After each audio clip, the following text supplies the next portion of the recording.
Hi everyone, it's Rachel, and in this video I'll be showing you what we received in the Sophie and Toffee Disney Beauty and the Beast craft box, as well as show you how to make a stained glass design using the supplies included. So in this subscription box we received a Cogsworks clock silicone mold, a stained glass silicone mold, open bezel charms, epoxy resin, acrylic paint, and also the clock parts.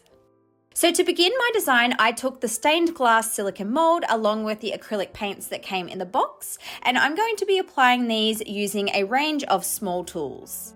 I firstly took a photo of the design in the booklet, and then I reversed this so that I could easily copy the colors, and then it was time to begin applying the paint. I did prepare myself for this because I knew it would take quite a while to fill up all of these little sections with the acrylic paint. When doing this, you really have to be quite generous with the amount of paint that you use and really try and spoon it in there to cover each section. This is because the silicone mold can make the paint pull away, but if you do have enough kind of glooped in there, then that won't happen. So I just kept going along and using the picture for a reference for what colors that I was going to use. I continued swapping between my thin paintbrush and also my dotting and needle tools, depending on the size of each little section. This whole process of adding the paint probably took me around 2 to 2.5 hours to complete, but I do really like how satisfying this time lapse looks and seeing all the little spots get filled up with the different colors. All of the colors that I did use here in my stained glass window are from the subscription box, aside from the light green, which I already had in my collection, and also for Belle's dress I used a gold acrylic paint to give my piece a little bit more of an interesting focal point.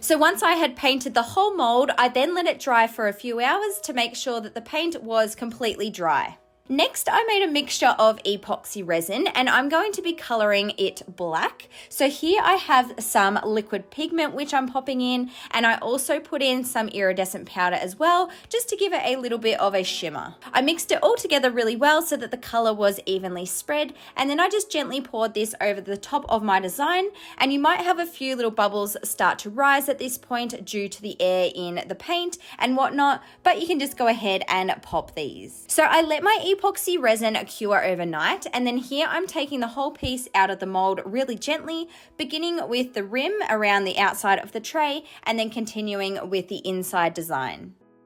At this point, you want to go ahead and do any little touch-ups that you may need, and then once your touch-ups are dry, you can go ahead and add a very thin layer of clear epoxy resin to the middle of your tray to help seal in the paint and also give it a nice shiny finish. Again, you might get lots of air bubbles rising up at this point from the little cracks and all the little sections, but just go ahead and pop these with a toothpick.